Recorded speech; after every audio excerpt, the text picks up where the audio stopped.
whether it was North Dakota State or Fresno State or Arizona State, I mean, you weren't in any of those places very long, but the success is obvious. How were you able to hit the ground running so fast in those spots? It's like Coach Riley just said. Like, I've always wanted to prove people wrong and prove that the doubters wrong. That's just who I've been from day one. So I hit the ground running. Try to build relationships with as many people as I possibly can, especially recruiting. Because at the end of the day, recruiting is what drives the program. And the players that you bring in, you got to develop them. You got to build them up from day one. And so that's why I think I haven't been at places a long time. We're going to be here for a while, trust me. Okay? My wife told me she's tired of moving. This will be our third move in 4 years. So she's done with it. Yeah. So I'm just going to hit the ground running. I'm going to give Oklahoma the best that I possibly got, and you guys are going to see it pretty soon. Yeah. Those big guys, those 4 stars you got for Arizona State out of California, 2 of them were offensive guys. Yeah. I mean, it doesn't seem like you've gone after whoever was needed. Was that sort of the way Arizona State did it, or were you just in on guys, or how did that work? And will that be the same here? The 2 kids from Northern California, 2 4-star kids. Those kids are from my hometown. Okay. So I had hometown ties with those guys. So I just took over that whole recruiting process. And when the receiver coach or running back coach wanted to step in, they were allowed to. But I was the focal point of those kids. Just building relationships with them. At the end of the day, those kids got to figure out they got to find somebody they can trust in the building. And sometimes it's not your position coach. Sometimes it's not another coach. So I want those kids to trust me, and they trust me. And we were very fortunate to get those kids. And I'm happy to say that I left Arizona State in a better place than where I was at when I got there, especially with those kids that are coming in. I mean, you're talking about a kid from Missouri who's a 4-star kid that came into Arizona State. You just don't go into Missouri and pull a kid like that. The California ones, I don't want to say that's easy because that's home, but going to Missouri and pull a 4-star defensive lineman out of there, that's a lot of work. And that's just a lot of trust. That's all it is. Well, you recruited running backs, you recruited defensive end and everything.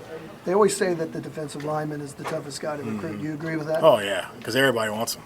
So you got to go to every piece of the country or even out of the country to go find them. So with defensive linemen, I found it's tough to recruit because obviously everybody wants them. But then on the second behalf, like they're all big babies. Sometimes I won't say big babies, but they're just big kids. Right. And we're always used to be saying like, oh, don't hurt this little kid, don't hurt him. So you got to coddle them as much as possible. So I love recruiting defensive linemen. It's like recruiting period. So if there's a kid out there that we have a shot at, I'm gonna go after him hard. I'm gonna go full boat after him. Jamar, let me follow up with the Missouri State question I just had to go. Yeah. How much did those young days mold you into the recruiter you are today? Man, I just tell people this all day. I came from the mud when it comes to recruiting. Like, I was at Missouri State, I was at Cal Poly, I was at North Dakota State. Like, we won a lot of national championships at North Dakota State, but it's hard to get a kid from Texas or Florida, California to come up there to Fargo when it's negative 42. Like, that ain't easy, right? I mean, I can sell every national championship to Fargo Dome, Coach Kleiman, and everything we were doing up there, but to get a kid to come up there when it's negative 42 with wind chill, right? Oh, that's tough now. So I've done it all, and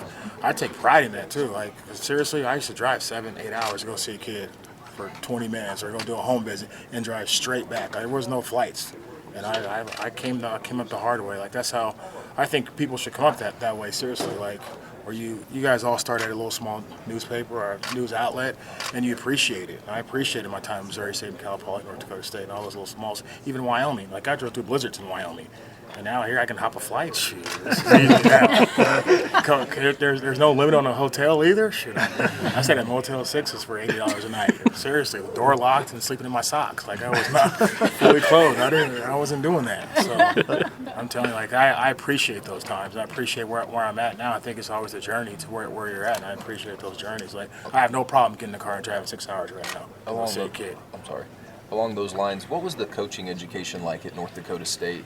With that staff and what you guys were doing at the time under Chris? Again, I'm one of these fortunate guys that have always had legit head coaches. Like, I started off as a GA at Ohio University with Frank Solich. So I'm a 22-year-old kid learning from Frank Solich. Like, he gets any better than that, And everybody, his career is documented through and through from what he did in Nebraska. Then in order to go to North Dakota State and work with Chris Kleiman, and I love Chris Kleiman to death. He's one of those guys that I did not want to call me because when he got the job at K-State, because I loved Arizona State so much, and then go work with Jeff Tedford at Fresno State, and then go work with Herm Edwards, and then Herm brought in a guy named Marvin Lewis to work with us. So I've been very fortunate with the head coaches. I've learned a lot from so many head coaches. Now to come work with Coach Riley, like, I'm a lucky guy. Like, when it comes to coaching head coaches and coaching staff that I've been around, like, I'm excited to be here. What specifically about Chris makes him so smart? And when a lot of people here, I mean, we knew about North Dakota State, people in the Big 12, and they were like, well, let's wait and see what he does. But he ended up being pretty good. I mean, what? I knew he'd be good when they, I was reading all the Twitter stuff and everybody saying, oh, well, this guy is not going to do. Chris Kleiman's not ready for this job. Chris Kleiman was ready for that job, and Chris Kleiman has such. I think what makes him a great coach is his patience and the way he talks to his players and the way the way they practice, the way they tell, how they do things over and over and over again, where it becomes muscle memory. And Chris Kleiman is going to have as much success there as anybody in the Big 12. And it's just his patience, and they're going to take a 2-star kid, and all of a sudden he's like, how the heck this kid making all these plays? A 2-star kid. He doesn't care about stars. He just wants players that are going to work hard and buy into his system. Jamar, what's your thought of the room and also just the importance of building those relationships with those players? I'm still learning all the guys now. Like, I'm trying to learn a new defense. I'm trying to know all the guys. Trying to find a house. I've seen the room. I've been watching cutouts with Granch and the defensive staff. So I'm still trying to figure it out now. But come spring ball, come holler at me spring ball.